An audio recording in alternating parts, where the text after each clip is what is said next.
शिव शिव शिव शिव शिव शिव शिव शिव शिव शिव शिव. அடுத்தபடியாக சுகர்நாடி சூட்சமங்களை பற்றி திருமதி கோமதி அவர்கள் பேசுவார்கள்.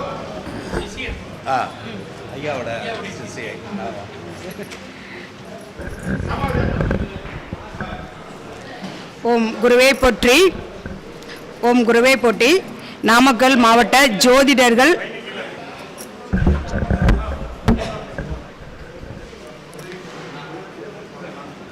ஓம் குருவே போற்றி. நாமக்கல் மாவட்ட ஜோதிடர்கள் நல்வாழ்வு சங்கம் 16வது ஆண்டு விழா சீரும் சிறப்பமாக நடைபெறுகிறது. சிறப்பு விழாவிற்கு ஆண்டு விழாவிற்கு வருகை தந்துள்ள அனைத்து ஜோதிட சொந்தங்களுக்கும் நண்பர்களுக்கும் ஜோதிட குருமார்கள் அனைவருக்கும் முதல் கண் பணிவான வணக்கம். சேலத்திலிருந்து கோமதி மகேஷ்குமார், சுகர்நாடி ஜோதிடர். சுகர்நாடியின் சூட்சமங்கள் அப்படிங்கிற ஒரு சில குறிப்புகள் இன்னைக்கு பேசலாங்கிறது என்னுடைய தலைப்பு.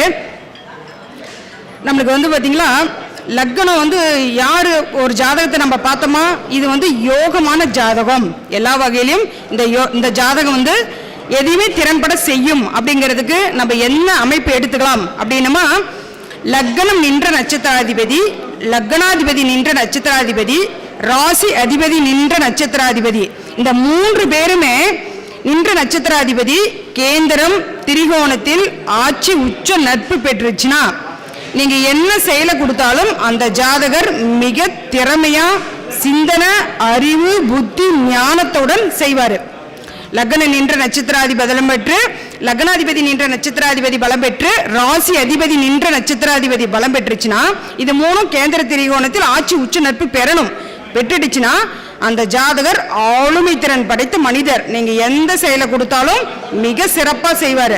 அறிவு புத்தி ஞானம் தெளிவு மற்ற அவருடைய வாழ்க்கை முறை பாத்தீங்கன்னா மற்றவர்களுக்கு உதாரணமா இருக்கும் நம்ம சொல்லலாம்.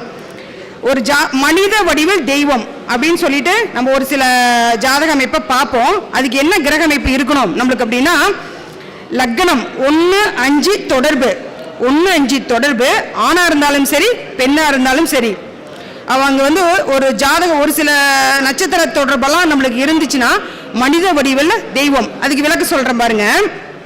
கடக லக்னம், லக்னாதிபதி சந்திரன் பாத்தீங்களா லக்னத்துக்கு 9ல மீனத்தில் இருக்காங்க. சந்திரன் நின்றது குரு கால்ல, அந்த குரு லக்னத்துக்கு 11ல சந்திரன் கால்ல இருக்கு. சந்திரனும் குருவும் நட்சத்திர பரிவர்த்தனை பிளஸ் அந்த லக்னத்துக்கு 5ஆம் அதிபதியாகிய செவ்வாய் 5ஆம் பாவத்திலே இருந்து அவரும் குரு கால்ல இருக்காரு. இப்படி ஒரு அமைப்பு பெற்ற ஜாதகம் எல்லாம் நம்மளுக்கு வந்தாலும் சரி தொட்டு கும்பிட்டுக்கணும். மனித வடிவில் தெய்வமாக தெய்வம் பொருந்திய ஒரு அம்சமான ஜாதகம் அப்படின்னு சொல்லிட்டு நம்ம சொல்லலாம். அந்த ஜாதகம் பாத்தீங்களா உலக அளவில் பேர் புகழோட இருக்கும். நல்ல ஒரு எண்ணம் சிந்தனை, நல்ல ஒரு மக்களுக்கு உதவக்கூடிய தர்ம வழியில நடக்கக்கூடிய நல்ல ஒரு ஜாதக அமைப்பு நம்ம எடுக்கலாம். 1-5-9 தொடர்பு பெறணும். அது லக்னாதிபதியோட தொடர்பு பெறணும். லக்னாதிபதியோட தொடர்பு பெற்றாதான் அந்த லக்னம் தான் இந்த ஜாதகருக்கு அவ்வளவு ஒரு பலத்தையும் கொடுக்கும் அப்படின்னு சொல்லலாம். தொழில் அதிபர் யார் ஆவார்? யாருடைய ஜாதகத்துல தொழில் அதிபர் ஆவார்? இந்த ஜாதகம் நம்ம பார்த்தோமா, சிறு வயசா இருந்தாலும் சரி நம்ம ஜாதகம் பார்க்க வரப்ப இந்த ஜாதகர் ஒரு தொழில் அதிபர். பல தொழிற்சாலைகள் நிறுவி பல மக்களுக்கு வேலை வாய்ப்பு கொடுப்பார். அப்படி ஒரு அம்சமான இந்த ஜாதகம் தொழில் சிறப்பா இருக்கு அப்படின்னு நம்ம ஒரு ஜாதகத்துல சொல்லணும் அப்படின்னா, எந்த லக்னமாக இருந்தாலும் சரி 10ஆம் பாவத்தில் என்ன கிரகம் உச்சம் பெறுகிற கிரகமும் 10ஆம் பாவத்தில் ஆட்சி பெறக்கூடிய கிரகமும் இவர் நின்ற நட்சத்திராதிபதி லக்னத்துக்கு கேந்திர திரிகோணத்தில் ஆட்சி உச்ச நட்பு பெறணும். எந்த லக்னமாக இருந்தாலும் 10ஆம் பாவத்தில் உச்சம் பெறக்கூடிய கிரகமும் 10ஆம் அதிபதி 10ஆம் பாவத்தில் ஆட்சி பெறக்கூடிய கிரகமும் இவர் இருவரும் நின்ற நட்சத்திராதிபதி கேந்திரம் திரிகோணத்தில் ஆட்சி உச்ச நட்பு பெற்றுச்சுன்னா அந்த ஜாதகர் தொழில் அதிபர். பல ஆயிரம் மக்களுக்கு பாத்தீங்களா வேலை வாய்ப்பு கொடுப்பாரு. பல மாவட்டங்கள்ல தொழில் நிறுவனங்கள் வச்சு நடத்துவாரு. ஒவ்வொரு ஊருக்குமே தொழிற்சாலைகள் நிறுவுவாரு. பல ஏழை மக்களுக்கு ஊழியர்களுக்கு பாத்தீங்களா தொழிலை கொடுப்பார். ஒரு உதாரணம் சொல்றேன் பாருங்க. கடக லக்னம் லக்னத்துல சூரியன் என்றது புதன் கால், புதன் லக்னத்துக்கு 2ஆம் பாவத்துல, புதன் என்றது சுக்கிரன் கால். அந்த சுக்கிரன் லக்னத்துக்கு 11ல ராகு கால்ல இருக்காரு. ராகு லக்னத்துக்கு 5ல உச்சம், லக்னத்துக்கு 5ல உச்சம். செவ்வாய் நின்றது சனி பகவான் கால். அந்த லக்னத்துக்கு கடக லக்னத்துக்கு ஒரு கேந்திராதிபதி திரிகோணாதிபதி பலம் பெறக்கூடிய ஒரே கிரகம் செவ்வாய் பகவான். அந்த செவ்வாய் பாத்தீங்களா சனி பகவானுடைய காலில் உச்சமாகிறதுனால, சனி பகவானுங்கிறது தொழில், ஆயிரக்கணக்கான ஊழியர்களை வச்சு தொழிற்சாலை தொழில் நிறுவனம் நடத்தக்கூடிய அமைப்பு பாத்தீங்களா. ஒரு ஜாதகத்தில் சனி பலமாக இருந்தால் அவர் இந்த அமைப்புல பல தொழிற்சாலைகள் தொழில் நிறுவனங்களை வச்சு நடத்துவாரு. பல ஆயிரக்கணக்கான பேருக்கு பாத்தீங்களா வேலை வாய்ப்பை கொடுப்பாரு. அதே மாதிரி 10ஆம் பாவத்தில் உச்சம் பெறக்கூடிய கிரகமும் 10ஆம் பாவத்தில் ஆட்சி பெறக்கூடிய கிரகமும் தொழில்காரகன் ஜீவன்காரகனாகிய சனி பகவானும் 3, 6, 8, 12 பகை நீஸ்தம் அஸ்தங்கம் பெற்றுடுச்சுன்னா எந்த வேலை நீங்க கொடுத்தாலும் வளைஞ்சு செய்யவே மாட்டாங்க. எத்தனை கோடி எத்தனை லட்சம் கொடுத்தாலும் அந்த பணத்தை அவர் பிரயோஜனப்படுத்த மாட்டார் அப்படின்னு நம்ம சொல்லலாம். இந்த 2 கிரகமும் ஒரு ஜாதகத்துல பலமா இருக்கணும் தொழிலுக்கு. நம்மளுக்கு எந்த லக்னமா இருந்தாலும் 2ஆம் அதிபதியும் புதனும் லக்னாதிபதி நின்ற நட்சத்திரமும் கேந்திர திரிகோணத்துல ஆட்சி உச்சம் பெற்றாலே அந்த ஜாதகர் நல்லா படிப்பாங்க, நல்ல புத்திகாரகன். அவர் நின்ற நட்சத்திராதிபதியில கேந்திர திரிகோணத்தில் ஆட்சி உச்ச நட்பு பெற்றுச்சுன்னா நல்ல பொருளாதாரம் இருக்கும். பொன் பொருள் எல்லாமே, ஆடை அணிமணியங்கள் 2ஆம் பாவத்துல என்னென்ன காரகம் நம்ம சொல்றோமோ அந்த காரகம் எல்லாமே ரொம்ப சிறப்பா இருக்கும். 2ஆம் அதிபதியும் புதனும் லக்னாதிபதி நின்ற நட்சத்திரத்தோட கேந்திர திரிகோணத்தில் தொடர்பு இருக்கணும். இப்ப 2ஆம் பாவத்தோட நமக்கு ஒரு குரு நட்சத்திரத்தில் இருக்கு அப்படின்னா, குரு நம்ம எடுத்தோமா அறிவு ஞானம், நம்ம புதன் எடுத்தோமா புத்திசாலித்தனம், கல்வி, ஜோதிடம், வித்தை. புதன் என்பது இளவரசன். குரு என்பது செல்வத்துக்கு காரணமாகவும், புதன் என்பது கணிதத்தின் காரணமாகவும் அந்த ஜாதகர் தனித்துவமான சிந்தனையுடன் அவர் இருப்பாரு. அனுபவ அறிவும் புத்தக அறிவும் ஒன்று இணைந்து ஒரு சிறந்த மேதையா அந்த ஜாதகருக்கு உருவாக்கும். கல்வியில் சிறந்து விளங்குவாரு. பல ஏழை மாணவர்களுக்கு கல்வி உதவி பெறுவாரு. படிப்பு, கல்வி அறிவு எல்லாமே பாத்தீங்கன்னா அவர் சிறப்பா அவருடைய ஜாதகத்தில் இருக்கணும்னா 2ஆம் பாவம் தான் நம்மளுடைய வாக்கு ஸ்தானாதிபதி.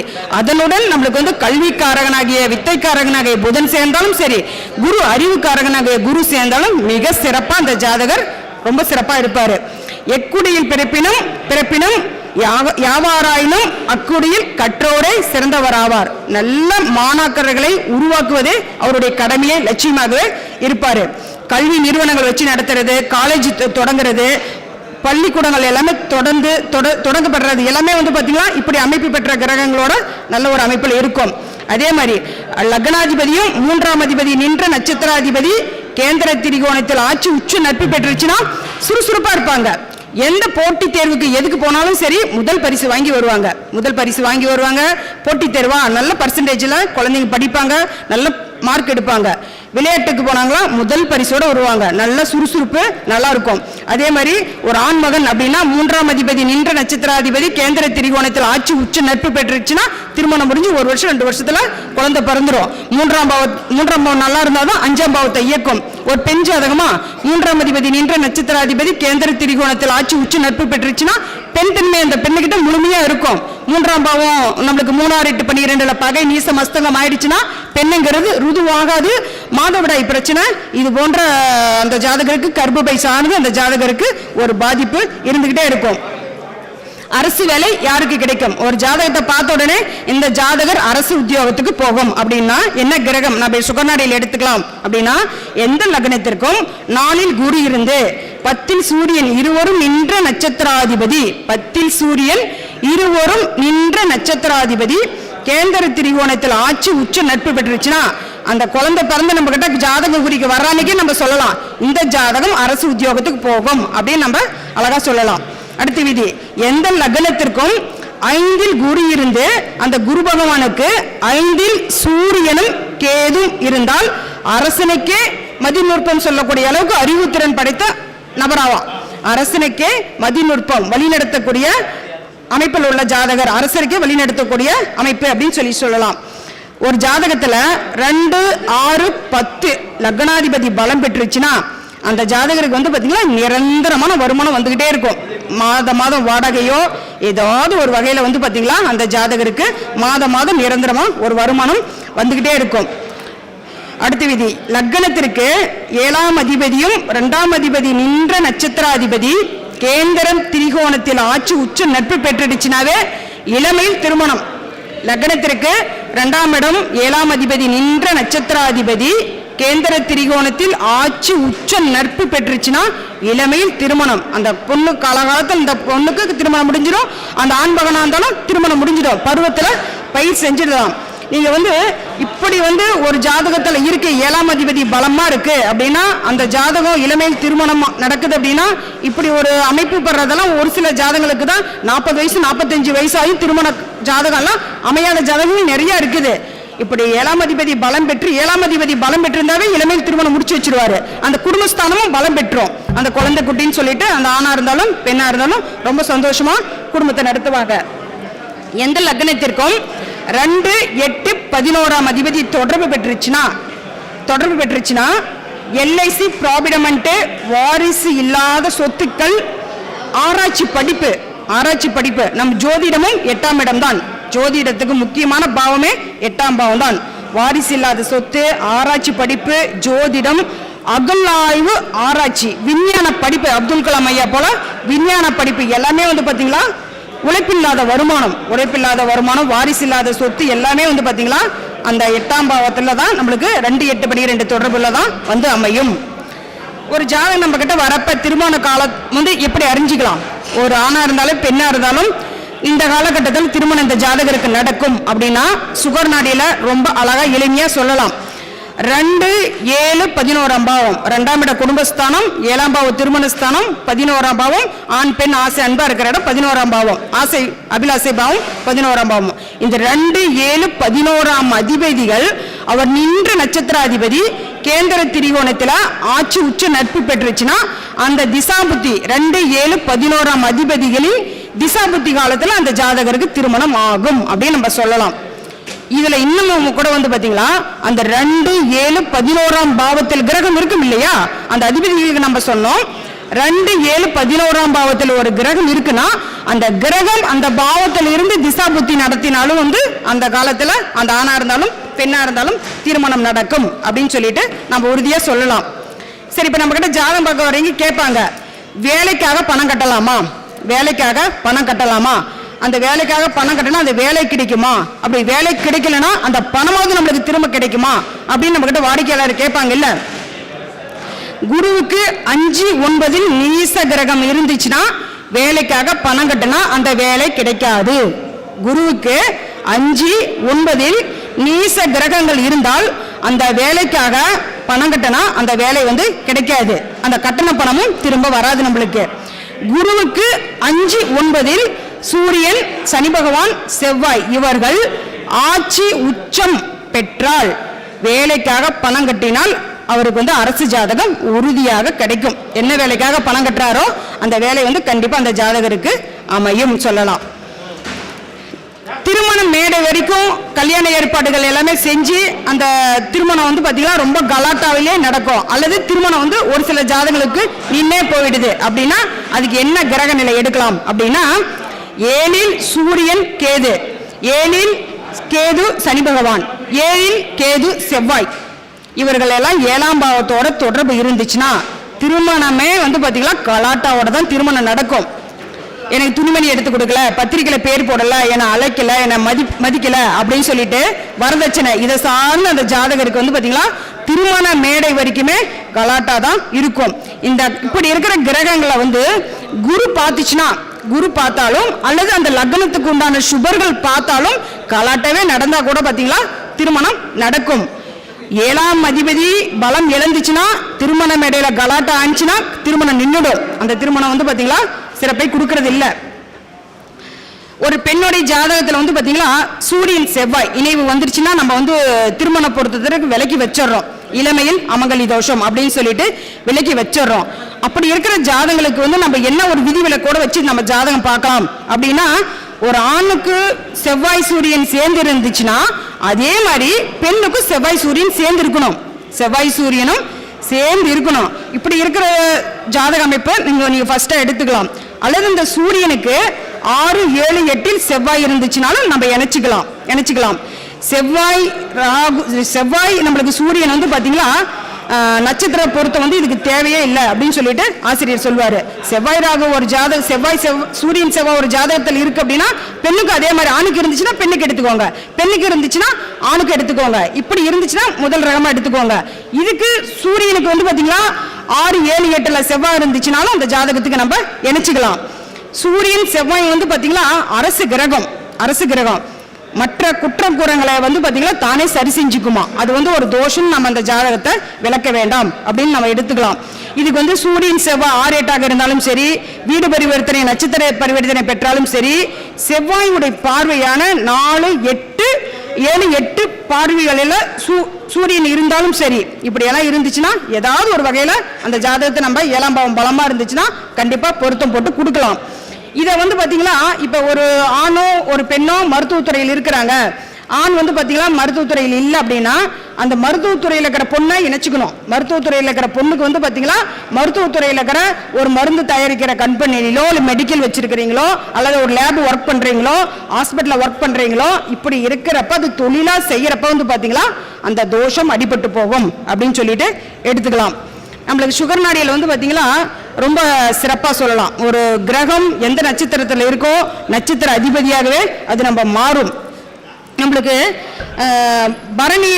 பரணி பூராடங்கிறது வந்து சுக்கிரனுடைய நட்சத்திரம். இதுக்கு 1, 7 என்னென்ன கிரகம் வருது அப்படின்னா நம்மளுக்கு பூராடத்துடைய 4 பாதம் நம்மளுக்கு தனுஷில் இருக்கும். அதுக்கு நேர் 7ஆம் பாவமா குரு பகவானுடைய புனர்பூசத்துடைய 1, 2, 3 பாதங்கள் இருக்கும். இது வந்து பாத்தீங்கன்னா 1, 7 நம்மளுக்கு வரும். இப்படி ஒரு லக்னமோ 7ஆம் பாவமோ வந்துட்டாலும் சரி, அல்லது சந்திரன் சூரியனா அப்படி வந்துட்டாலும் சரி, அந்த புனர்பூசம் 3ஆம் பாதத்து வரைக்கும் 3ஆம் பாதத்துல என்ன கிரகம், ஒரு உதாரணம் சொல்லி சொல்றேன். கடக லக்னம் புனர்பூசம் 3ஆம் பாதத்துல வந்து பாத்தீங்கன்னா சூரியன் இருக்குது. நம்மளுக்கு வந்து சந்திரன் வந்து பாத்தீங்கன்னா தனுஷுல பூராடம் 4ஆம் பாதத்துல இருக்கு. அந்த புனர்பூசம் 3ஆம் பாதத்தில் இருக்கிற சூரியன் வந்து பாத்தீங்களா நம்ம சூரியனுக்கு என்னென்ன காரக சொல்லுவோமோ, தந்தையா இருந்தால் அந்த ஜாதகருக்கு அந்த குழந்தைக்கு தந்தையால் பலன் இல்லை, மேன்மையான பலன் இல்லை. அரசியல் யோகம், அரசியல் ஆதரவு, இது மாதிரி வந்து பாத்தீங்களா எந்த ஒரு பலனும் அந்த ஜாதகருக்கு அமையாது.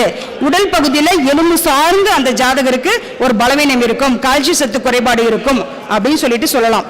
அந்த சூரியன் நம்ம எப்படி எடுத்துக்கிட்டோமோ அதே மாதிரி அந்த புனர்பூசம் 3ஆம் பாதத்துல 9 நவகிரகங்கள் இருந்தாலும் அது வந்து பாத்தீங்கன்னா புனர்பூசமாவே மாறிக்கும். ஒரு கிரகம் எந்த நட்சத்திரத்தில் இருக்கிறதோ நட்சத்திர அதிபதியாகவே அங்க மாறும். அங்க சூரியன் இருந்தாலும் நீங்க என்ன பலன் சொல்றீங்களோ அதே மாதிரி குரு பகவான் இருந்தாலும் அந்த 4ஆம் பாதத்துல 3ஆம் பாதத்துல இருந்துச்சுன்னா குருங்கிறப்ப நம்ம ஒரு குழந்தை சார்ந்து ஒரு பாதிப்பு. அந்த நம்மளுக்கு குருங்கிறப்ப நம்மளுக்கு அறிவு சிந்தனைக்கு சற்று குறைவு அப்படின்னு சொல்லி நம்ம சொல்லலாம். அதே மாதிரி அந்த இடத்துல நம்மளுக்கு ராகு இருந்தாலும் ராகு தந்தையால ராகுங்கிறப்ப பாட்டனார் மேன்மையான பலன் இல்லை அப்படிங்கிறத நம்ம சொல்லலாம். நம்மளுக்கு ராகுங்கிறப்ப 6ஆம் பாவத்தோட தொட்டு இருந்துச்சுன்னா குடல் பகுதியில எல்லாம் வந்து பாத்தீங்கன்னா குடல் சார்ந்த பிரச்சனை இருக்கும் அப்படின்னு நம்ம சொல்லலாம். அந்த இடத்துல சுக்கரனே இருந்துச்சுன்னா சுக்கரன் என்பது நம்மளுக்கு கலத்திர காரகன் சுக்கரன். அந்த திருமணம் சார்ந்து தடை தாமதம் ஏதாவது ஒரு பாதிப்பு அந்த ஜாதகருக்கு இருக்கும். புனர்பூசம் 3ஆம் பாதத்துல அந்த கிரகம் இருந்துச்சுன்னா 9 கிரகமும் வந்து பாத்தீங்களா அது குருவாவே மாறிக்கும். நம்மளுக்கு இங்க தனுஷுல பூராட நட்சத்திரத்துல 9 நவகிரகம் இருந்துச்சுன்னா அது முழுக்க சுக்கிரனாவே மாறிக்கும். அங்க சந்திரன் இருந்தாலும் தாய் சார்ந்த ஒரு பாதிப்பு, குரு இருந்தாலும் குரு அந்த வீட்டுல நம்ம ஆட்சியும் தான் எடுப்போம். ஆனா அவர் நின்ற நட்சத்திராதிபதி பூராடம் 3-4 பாதங்கள்ல இருந்துச்சுனாலுமே அந்த ஜாதகருக்கு ஒரு பாதிப்பு உண்டு அப்படின்னு சொல்லி நம்ம சொல்லலாம். அங்க கிரகம் என்னென்ன தொடர்பு வருதோ அதை சார்ந்து நன்மையான பலன்கள் வந்து அந்த ஜாதகத்துக்கு கிடைப்பதே இல்லை. இதே மாதிரி பரணியுடைய நட்சத்திரமான சுக்கிரனுடைய நட்சத்திரமான 4 பாதம், பரணியில 4 பாதம் இருக்குது. அதுக்கு 7ஆம் பாவத்துல வந்து பாத்தீங்களா நேர் 7ஆம் பாவத்துல விசாகத்துடைய 1, 2, 3 பாதங்கள் இருக்கும். இங்க பரணியிலே நம்மளுக்கு சுக்கிரனுடைய நட்சத்திரத்தில் என்னென்ன கிரகம் இருந்தாலும் இங்க இந்த பலனை அழகா போய் சொல்லிட்டு வரலாம். அதே மாதிரி இங்க புனர்பூசம் காலில் நம்மளுக்கு விசாகம் காலில் 3 பாதத்துல என்ன கிரகம் இருந்தாலும் சரி, அங்க சூரியனா இருந்தாலும் சரி, சந்திரனாக இருந்தாலும் சரி, செவ்வாய் இருந்தாலும் சரி, சகோதரனால விருத்தி இல்லை. மண் மனை இது நிலம் சார்ந்த அந்த ஜாதகருக்கு ஒரு பாதிப்பு அப்படின்னு சொல்லி நீங்க சொன்னீங்களா? ஆமா, சகோதரர் இருக்காங்க, நாங்க ஒற்றுமையா இல்ல, நிலம்புலங்கள் எல்லாமே இருக்குது, கோர்ட்டு கேஸ்ல இருக்குது, வாய்ப்பா வரப்பெல்லாம் எங்களுக்கு சண்டை அப்படின்னு ஜாதகர் சொல்லுவாங்க. இதே மாதிரி வந்து பாத்தீங்களா பூர நட்சத்திரம் சிம்மத்துல பூர நட்சத்திரத்தையே 4 பாதம் இருக்குது. அதுக்கு நேர் 7ஆம் பாவமா, சரிங்க சார், அதுக்கு நேர் 7ஆம் பாவமா இப்போ நம்மளுக்கு வந்து பாத்தீங்களா நம்மளுக்கு புரட்டாதியோடைய 1, 2, 3 பாதங்கள் இருக்குது. இந்த 3 பாதத்துல 1, 7 என்ன கிரக அமைப்பு வந்தாலும் அதை சார்ந்து அந்த ஜாதகருக்கு ஒரு பாதிப்பு அப்படின்னு நம்ம சொல்லலாம். சுகநாடி முறையில் எனக்கு பேச வாய்ப்பளித்த சங்க தலைவர் ஐயா அவர்களுக்கும் பொறுமையா கேட்டுட்டு இருந்த உங்கள் அனைவருக்கும் மிக்க நன்றி. சார்